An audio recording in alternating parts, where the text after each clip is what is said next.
bom dia, tudo bem com vocês? Olha eu aqui, Dilma Rama, passando para dar uma palavrinha com vocês, contando mais um caso criminal, que agora faz parte do meu nicho, e espero que vocês me prestigiem. Hoje eu estou num lugar diferente, atrás, aqui na minha casa, aqui atrás de mim tem florzinha, viu? Para alegrar o dia de vocês. Gente, eu agradeço a quem está vindo nos meus comentários, está deixando seus comentários lá. Continue me ajudando, que esse canal é por uma causa nobre. Então eu espero alcançar os meus objetivos. Então vamos para o caso de hoje. Gente, o caso de hoje que eu vou falar é o caso da Isis Helena. Isis Helena foi a garotinha da cidade de Itapira, no interior de São Paulo, que teve sua vida interrompida pela própria genitora, pela própria mãe. É dito, né, nas fontes que eu pesquisei, nos artigos que eu li, que essa criança, a Isis Helena, nunca foi uma criança amada, né? Pelo menos é o que a polícia fala, que a Isis Helena não foi uma criança querida, esperada, que não havia afeto pela criança da parte da mãe, né? É dito ali nas fontes que o bisavô, no caso, né? Porque ele era avô da mãe, da Jennifer. O nome da mãe era Jennifer Natália Pedro, de 26 anos. E a história começa no dia 20 de março, né? Dia 20 de março aconteceu essa tragédia com a criança. A princípio, isso aí foi tratado como um sequestro, que foi essa história que a mãe levantou a hipótese. A mãe chega na delegacia e fala: eu saí para ir ao banco receber uma aposentadoria da avó, sei lá de quem, deixei Isis Helena, de 1 ano e 10 meses, que tinha microcefalia, era uma criança especial. E ao voltar para casa, não encontrei minha filha, ela não está em casa. A casa estava aberta e ela ficou com meu avô, um senhor idoso que já tinha começo de Alzheimer. Já começa por aí que não encaixa, né? E aí a polícia, claro, foi avisada, ela foi denunciar. Aí a polícia começou a procurar. A princípio era um sequestro, a mãe não era nem suspeita. Mas a polícia começou a interrogar a Jennifer, uma coisa mais informal, né? Porque ele queria saber, ele queria notar as reações dela com as perguntas que ele faria, né? Então ele começou perguntando qual o trajeto que ela fez, por onde ela passou, né? Quanto tempo demorou, quanto tempo ela ficou fora, a ponto da tempo da criança sumir. E ela, né, segundo os artigos que eu li, ela não olhava para a pessoa que estava ouvindo ela e ela mantinha os olhos baixos, ela ficava arfante, ela titubeava, assim, segundo a polícia, as perguntas assim, tinha muita discrepância, porque ela não falava coisa com coisa, né? E ela ficou muito nervosa. Essa foi a primeira versão dela, né? Que a criança tinha ficado em casa e achava que a criança tinha sido sequestrada.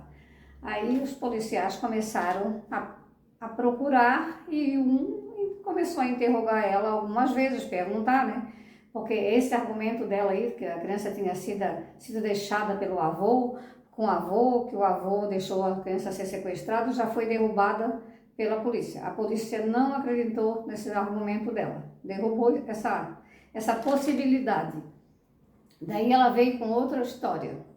Ela falou que ela tinha jogado a criança no rio. Em outro artigo que eu li, ela diz, né, tinha bastante discrepância mesmo. Ela disse que a criança se sentiu mal, estava chorando, e ela deu um remédio e em seguida deu uma mamadeira para a criança dormir. E quando ela voltou no quarto, a criança estava de barriga para cima, sufocada com o próprio vômito. Aí ela pegou uma mochila, isso foi em outra fonte que eu vi, botou a criança dentro e desovou no rio. E ela disse para o policial, só que com outras palavras. Ela disse que a criança estava sem vida, e ela tinha botado a criança no rio. Mas ela não disse para o policial ali naquela hora que ela tinha levado a criança de moto numa mochila. E aí o policial não estava nem suspeitando dela, tá, gente? Mas ela mesma se entregou. porque ela estava acuada, né? Estava mentindo, cada hora falava uma coisa. Eu acho que o policial começou a espremer ela, né? Porque a pessoa, quando ela não está mentindo, ela olha nos teus olhos, ela conversa, ela não fica nervosa, ela não fica transpirando, porque era nítido que ela estava mentindo. Aí houve a conversa ali com o policial, aí depois eles queriam saber dela, né? Já que ela tinha confessado, mesmo, assim, eu acho que foi assim um vacilo dela. Ela não queria confessar, porque ela estava querendo se safar, né? Mas sem querer, com medo, pressionada, ela acabou confessando. Aí os policiais queriam saber onde estava a criança. Isso já fazia uma semana do desaparecimento. Durante essa semana ela ficou enrolando, né? Enrolando do jeito que ela podia. Falava uma coisa, falava outra. Alguns familiares foram ouvidos. A avó, no caso a mãe dela, né? A mãe da Jennifer foi ouvida. Inclusive eu lembro dela falar assim que jamais a filha dela faria uma coisa dessa. Ela disse isso antes da filha confessar, né? Eles foram no Cidade Alerta, né? Deram o bate para ela, se deu... ficou muito comovido, porque esse crime chocou o Brasil, chocou a população, teve muita comoção, muita revolta da população, sendo que a criança era uma criança de 1 ano e 10 meses, pequenininha, bem miudinha, e ela tinha problemas de saúde, ela precisava de remédio controlado, ela era uma criança frágil, né? Mas, como eu falei anteriormente, a polícia disse que essa criança nunca foi amada, nunca foi querida, nunca foi desejada, né? E ela foi obrigada a falar onde a criança estava, depois de tanta pressão, né? Daí o delegado, a polícia foi em busca e encontrou o corpinho da criança, só os restos, né? Porque já fazia uns dias. E aí ela foi denunciada, a denúncia foi aceita, e ela foi presa. Nas fontes que eu vi ali, tem algumas diferenças, assim, sabe? Na fonte que eu vi ali, ela foi primeiro para uma outra prisão.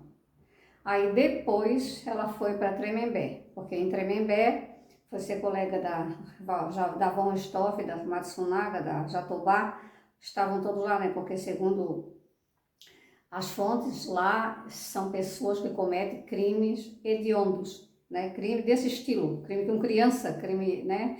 Essas pessoas consideradas perigosas vão para lá.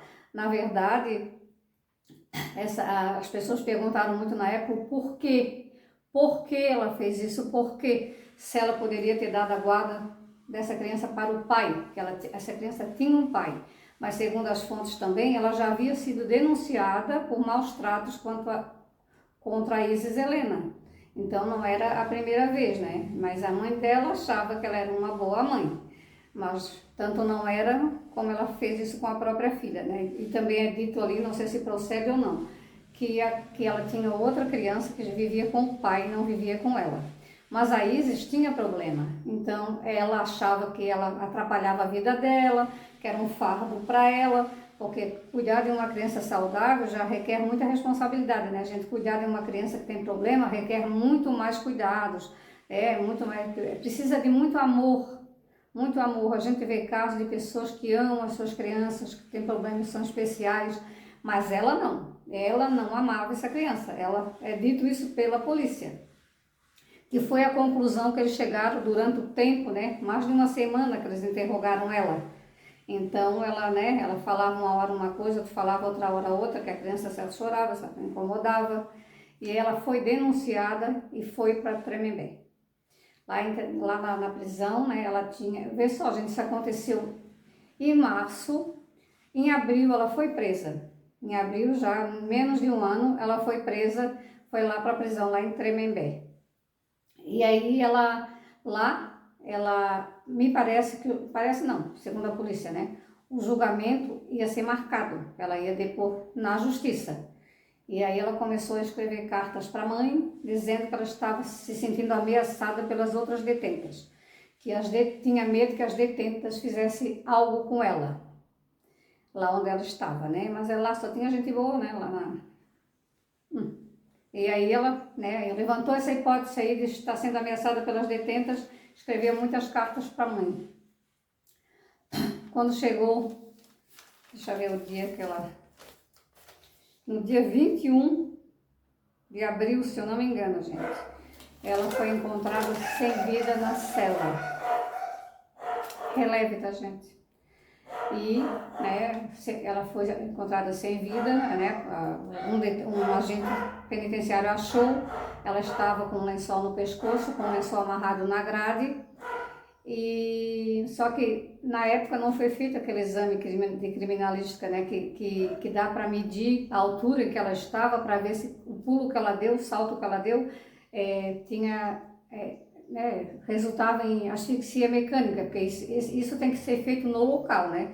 Mas não foi feito, e na época algumas pessoas até contestaram, né, que a família dela, que eles não fizeram, porque para a família e para o advogado dela não foi intencional, ela não fez isso com a própria vida, foi alguém que entrou lá. E ela também falou muitas vezes para o advogado de defesa, né, que ela sabia que ela ia depor em juízo, né, ela sabia.